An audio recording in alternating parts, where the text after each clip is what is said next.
Начнем с очевидного. Игра об альтернативной истории, где СССР не распалась, а стала высокотехнологичным государством и лидером человечества. А главный герой — это агент КГБ. Игра должна быть отменена только за саму тематику. Я не могу это больше читать. Почему следует отменить Atomic Heart? Дело в том, что деньги на разработку игры киприотской компании, если подробно покопаться, выделяет Газпром. Какая же это хуйня! Незаурядный кринж вызывает у адекватного сообщества и званые ужины в Москве, посвященные игре. Приветствую вас, господа! Этот видеоматериал является тематическим продолжением моего прошлого ролика, где я показывал, как политическое мышление людей просто-напросто берет и меняет мнение о каких-то развлечениях. В данном случае менялось мнение к Сталкеру 2. Но в момент, когда я сел за видос по Atomic Heart, я понял, что здесь совсем иная ситуация. Со Сталкером 2 все куда проще. GSC Game World, украинская компания, которая разрабатывает Stalker 2, делала весьма неоднозначные заявления, которые аудитория Российской Федерации и Беларуси не совсем одобрила. Отсюда и идет хейт компании, которая разрабатывает Stalker 2. Но с Atomic Heart совсем иная ситуация. Вроде бы разработчики не высказывали свою конкретную позицию касаемо политической ситуации в мире. Вроде бы разработчики относятся ко всем нациям уважительно. Вроде бы разработчики не вырезали какой-то язык из игры. Все языки, на которых была переведена игра, она так и останется, никакой язык не вырезался. Но при этом эту игру хотят отменить под очень странными предлогами. И сегодня эти самые предлоги мы с вами разберем по полочкам. Приготовьтесь к цирку. Почему следует отменить Atomic Heart? Дело в том, что деньги на разработку игры киприотской компании, если подробно покопаться, выделяет Газпром. Эту предъяву от СМИ я вижу буквально постоянно. На какой сайт про Atomic Heart я не зайду, все пишут о том, что на разработку игры выделяют деньги Газпром. Где? Не, я серьезно. Где? Самое интересное здесь то, что эти сайты говорят о финансировании Газпром, но при этом не предоставляют абсолютно никаких пруфов. С таким же успехом я могу сказать, что эти сайты говно вонючее. Ну а чё, им вы верите, так и мне поверьте. Откуда это пошло? Есть такой человек, который когда-то работал в Газпром, его зовут Анатолий Палий. Работал он действительно на высоких должностях, но после этого он ушел и создал свою международную инвестиционную компанию, которая называется Game Capital, и которая является инвестором в разработку игры Atomic Heart. Это написано на официальном сайте Manfish. То есть как бы человек уже не работает в Газпром, но он все равно Газпром-мовец. Что за хуй? Эти сайты откровенно манипулируют читателями, потому что смотрите, в статье изначально есть пункт, который рассказывает, почему Atomic Heart является пропагандой из-за своего сеттинга СССР. А спустя пару пунктов уже идет разговор о том, что на разработку игры были выделены деньги. Да еще и причем компании, которая как-то тесно связана с государством по мнению общества. Следственно, если деньги государственные идут на какой-то проект, пропаганда, все, да там 100% будет пропаганда. Мы все На этом цирк, естественно, не заканчивается, ведь нужно до чего-то еще доебаться. По этой причине общество, которое захотело отменить Atomic Heart, зашло на сайт Manfish и зашла в безумно популярный раздел, в который заходит практически каждый пользователь любого сайта. Политика конфиденциальности, условия соглашений, ну вы знаете, да, вы в принципе на любой сайт заходите и первое, куда вы нажимаете, это политика конфиденциальности. И здесь нашли безумно страшные соглашения. Авторы Atomic Heart могут сливать данные в ФСБ, об этом написано в политике конфиденциальности русскоязычной версии официального сайта, а вот в англоязычной версии обещают использовать инфу лишь с благими целями. Не, ну вы вообще себе можете представить, компания, которая продает свой товар в какой-то стране, соблюдает законы этой страны? Чего? Кстати говоря, а почему в посте написано, что а вот англоязычной версии обещают использовать инфу лишь с благими намерениями? Благие намерения. Благие намерения. Это какие благие? Чё за хуй? Это с какими такими благими намерениями обещают использовать информацию, которую собирают о западных пользователях? Естественно, абсолютно никаких пруфов они не предоставили, а значит предоставляю эти пруфы вам я. Заходим на английскую версию сайта Manfish по игре Atomic Heart. Заходим в условия соглашения и читаем на английском языке, с какой целью собирается информация. И кому и в каких случаях она вообще будет передаваться. Листаем вниз и видим пункт How we share your information, что переводится как мы делимся вашей информацией и с кем соответственно. Для выполнения контракта с вами соблюдение юридических обстоятельств, которым мы подчиняемся, исходя из наших законных интересов. Мы можем передавать ваши персональные данные следующим категориям. Соответственно, наши филиалы, это неинтересно абсолютно. Профессиональные консультанты тоже неинтересно. А вот это что за пункт?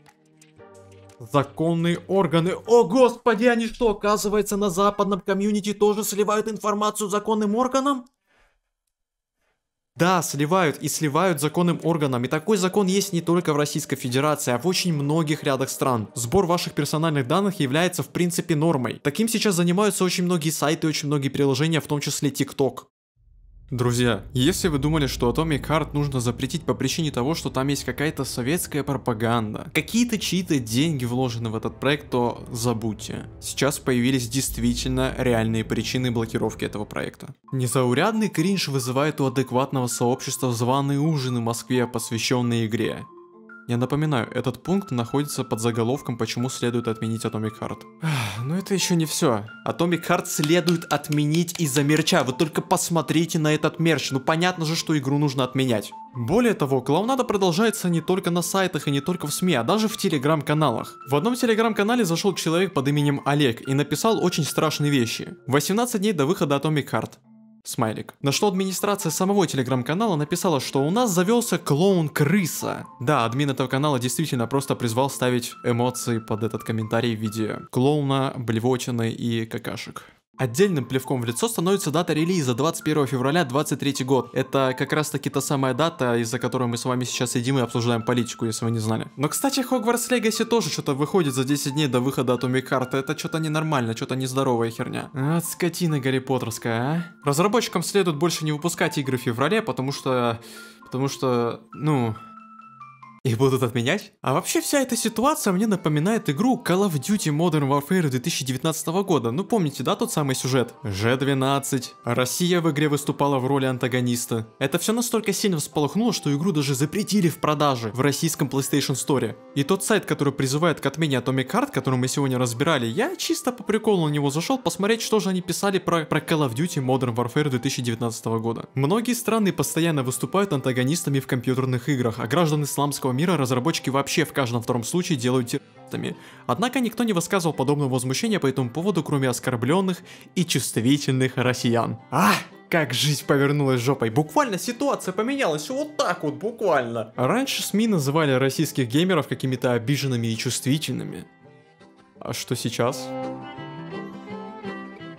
Только разница лишь в том, что Call of Duty делала буквально прямой выпад в сторону русской нации, а Atomic Heart ничего не делала, никакую нацию не затрагивала. Это просто игра, типа...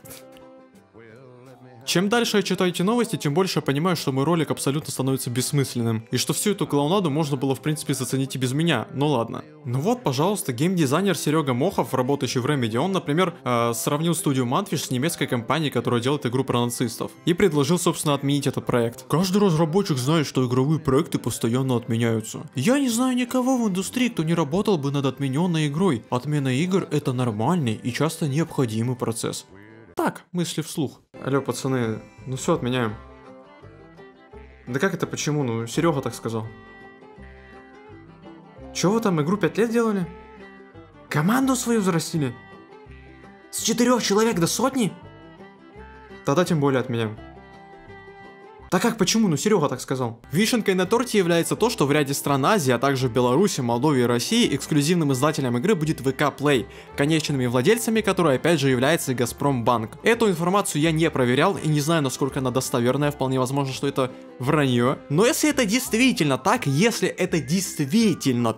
предположим, и люди, которые живут в Украине, боятся покупать игру, потому что не хотят отдавать деньги Газпромбанку, то у меня для вас есть одна новость. ВК запрещен в Украине. И игра там не продается. Она продается в Стиме. А как мы уже выяснили, помимо ВК Play, игра не так уж и сильно связана с Газпромом. Ну типа да, какой-то чувак там работал когда-то в Газпроме. Сейчас-то у него типа своя компания, и уже он в Газпроме типа не работает.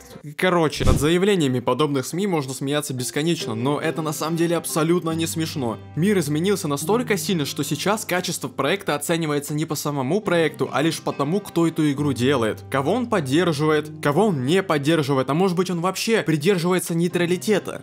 И даже в таком случае игра будет засрана. Atomic Heart тому пример. Люди начинают доебываться абсолютно к странным вещам, даже к тому самому сеттингу. Хотя эта игра находится абсолютно в альтернативной вселенной, о чем и написано на сайте. Господи, действие игры происходит, насколько я понимаю, в 60-х годах. И там уже на радио играет Николай Басков. Вы вообще видели, когда он родился? Этот проект это просто сама по себе выдуманная история. Выдуманная история, которая создавалась около 5 лет компанией Manfish. То есть еще даже до тех самых событий, которые произошли в 22 году в феврале. Я не политик и не разбираюсь так плотно в политике, никогда и не интересовался. Но в один момент политика заинтересовалась мной. И я был вынужден в ней хотя бы немножко научиться разбираться. Я все еще считаю, что сейчас жить полностью через призму политики это глупо. Вы же вредите самому себе. Попробуйте надеть очки и ходить с ними очень долгое время. И через эти самые очки смотреть на мониторы, на солнце, на бытовые вещи. Абсолютно на все смотреть только лишь через призму одних очков. То же самое с политикой. Рано или поздно можно поехать головой. И 2 моих последних ролика про Сталкер и про Atomic Heart не затрагивали эту самую политику напрямую. Я никого не призывал, никого не дискредитировал. Просто потому, что в это дело я лезть не хочу. Но политика сама к нам пришла, и пришла она к нам в игры. Atomic Heart, Stalker 2 это 2 наикрупнейших проекта, которые ожидаются в СНГ. И как бы того ни хотели или хотели разработчики, эти 2 проекта безумно сильно погрязли в политике.